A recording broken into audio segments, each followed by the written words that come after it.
નકલ કરે છે રાજપૂતાણી, ભાજપ તારા વળતા પાણી। જામનગરમાં ક્ષત્રિય આંદોલન પાર્ટ 2 શરૂ। રાજપૂત સમાજની મહિલાઓ રૂપાલાનો વિરોધ કરવા પ્રતિક ઉપવાસ કરી ઉતરી। રાજકોટ લોકસભા બેઠક પરના ભાજપના ઉમેદવાર પરસોત્તમ રૂપાલાએ ક્ષત્રિય સમાજ અંગે કરેલા વિવાદાસ્પદ નિવેદન બાદ ઠેર ઠેર ક્ષત્રિય સમાજ દ્વારા વિરોધ નોંધાવવામાં આવી રહ્યો છે। રૂપાલાનું ફોર્મ પરત ખેંચવાની માંગ કરવામાં આવી રહી છે। ત્યારે જામનગરમાં રાજપૂત સમાજની મહિલાઓ દ્વારા રાજપૂત સમાજ બહાર ધરણા યોજી વિરોધ નોંધાવ્યો હતો તેમજ પ્રતિક ઉપવાસ પર શરૂ કરવામાં આવ્યા છે।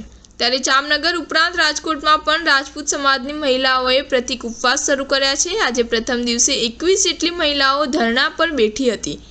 આ અંગે હિનાબા જાડેજાએ જણાવ્યું હતું કે ક્ષત્રિય સમાજની સંકલન સમિતિએ નક્કી કર્યું છે કે રૂપાલા સાહેબ વિરુદ્ધ વિરોધ નોંધાવીશું।